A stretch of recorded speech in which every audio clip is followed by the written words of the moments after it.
Alright guys, guess who's back? Back again. Nonpartisan's back. Tell a friend. Just before we get into the story for the day, guys, obviously there have been a lot of people who have been automatically unsubscribed from the channel. Unless apparently I'm suffering some sort of mass desubscribe, which I doubt. It's been going on for about 2 months now. They're just massively just unsubscribing everybody from the channel. They're trying to keep me around the 2,400 mark. Honestly, I should be around the 2,500 now. They've taken probably about 100 subscribers. So if you're not subscribed, please double check. If you have subscribed in the past, please double check to make sure that you are currently still subscribed. They are currently going through, and this channel is really being hit hard lately. I don't know who I've annoyed, but I like it. Let's just jump straight into the story. WikiLeaks founder Julian Assange won't be extradited to the US to face spy charges due to suicide risk. So there's some good news and some bad news when it comes to this whole situation. So let's break it down. WikiLeaks founder Julian Assange cannot be extradited to the US to face spy charges due to a suicide risk, a court ruled Tuesday. Yes, well, if I was facing 175 years in prison, I probably would think about it too. The Old Bailey District Judge, I'm joking. The Old District Judge Vanessa Banter denied the request to put the Australian on trial for espionage and hacking government computers. So, the extradition to the US would be oppressive to Assange's medical health, the judge said.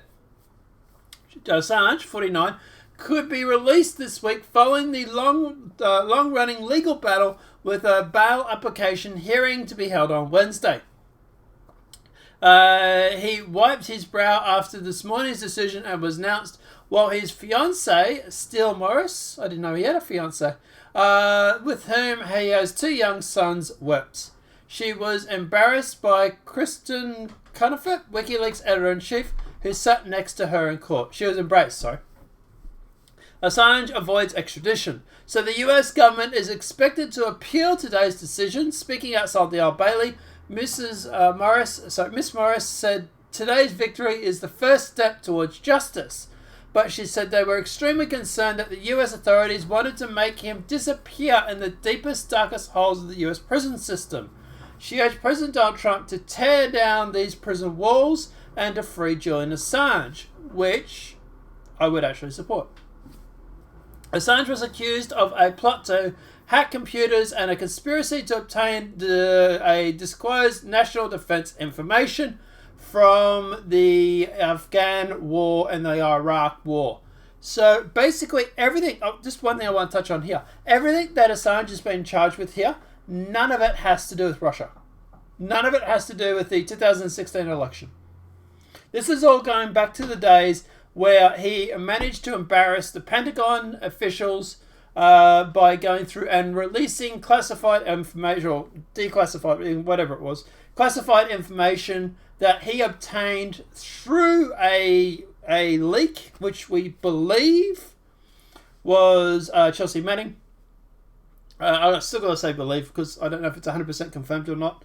But yeah, but through Chelsea Manning regarding the attacks in Iraq, the casualties of war. This is where you get the helicopter, the gunship that shot up the journalists. And to be honest, the Pentagon was embarrassed about the whole situation because Assange basically proved them wrong and proved them for a bunch of liars they were. They claimed that these guys were terrorists and everything like that. We had The Guardian, I think it was, coming out saying they weren't terrorists, they were our media support.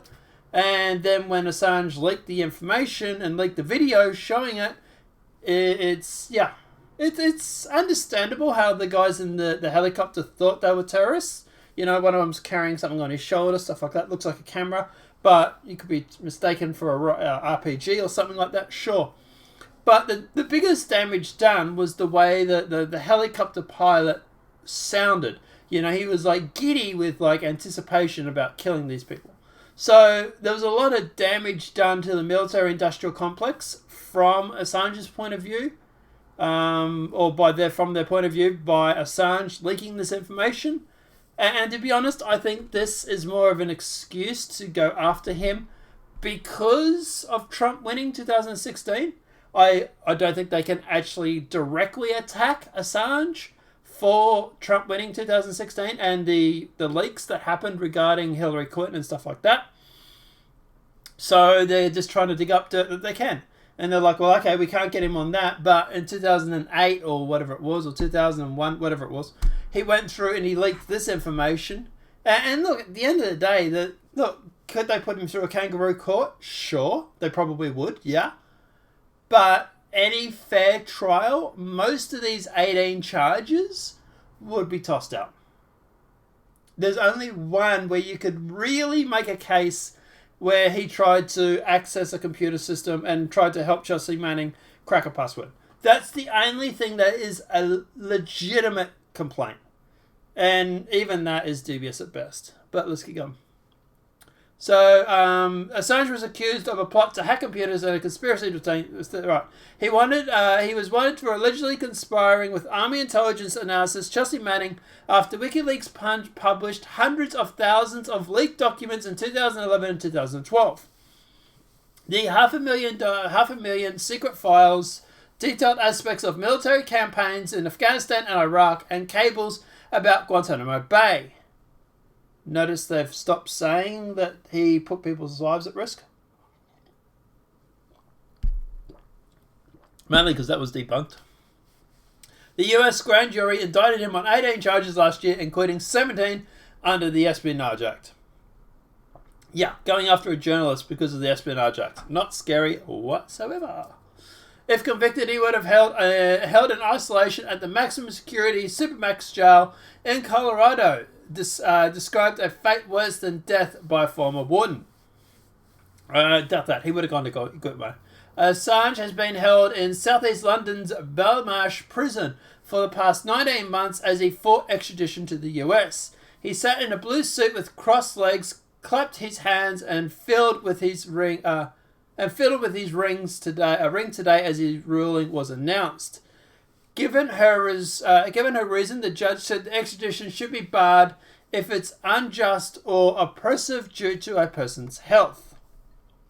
Judge Barrister accepted Assange was autistic, a bit highly functioning, and had Asperger's syndrome, which is no shock to anybody.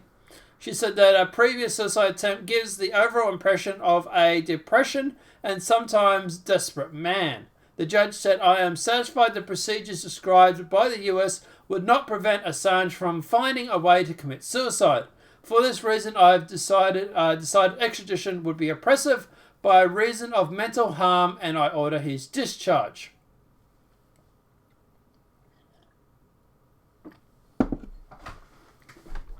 She added, Mr. Assange has remained severely or emotionally clinically depressed throughout his detention at Belmarsh. He has suicided. He had suicide or self-harm thoughts, feeling desperate or hopelessness. Had plans to end his life. He had made frequent requests for access to the stammerants. I don't know what that is. Although the self-harm and suicide led to a plan for him to be monitored. He's already made suicide plans and taken steps to plan for his death by prevailing a will. US government has 14 days to appeal the decision, and everybody will be not surprised if they actually went through and did it.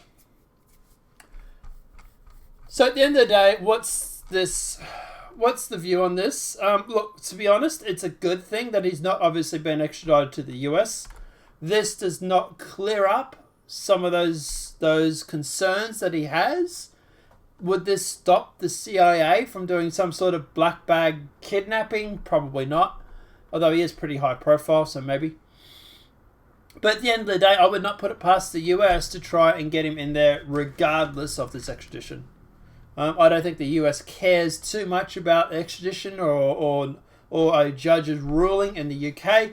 We saw that with Snowden, for example, with them literally forcing a plane with diplomatic immunity down onto the ground to land when they thought Snowden was on the plane. So the US is a little bit rogue when it comes to wanting to follow other countries' rules. especially when the military-industrial complex is involved. At the end of the day, to me, look, this is a win, sure, but the battle is far from over. Anybody that's sitting there thinking, yeah, Assange is free. No, he's not. There is a long road to go, and to be honest, Trump needs to pardon Assange. He really, really does. Pardon Assange, Snowden, Chelsea Manning. Hell, like I said, I'll throw Reality Winters in there just for good measure.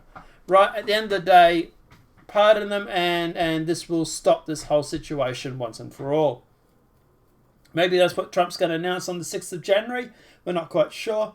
We're going to talk about that in the next video. There's only 2 videos today, guys. We're getting slowly back into it. But at the end of the day, yeah, look, obviously, like I say, it's a win, sure. The battle's not over. Trump still needs to pardon Julian Assange. I like the fact that Assange has not been extradited to the US. That's good news. Because I'm pretty sure he would get mistakenly transferred to Gitmo and not be able to be found. But let me know what your thoughts are in that comment section below. If this video has been helpful, please smack that like button. If you're new to the channel, welcome and subscribe. Next video coming right up after this, guys. We'll talk to you soon. We're going to talk about the January 6th Trump rally in Washington. And we're just going to do a basic overview of that. Apart from that, guys, have a great night. Enjoy yourselves, and I'll see you then.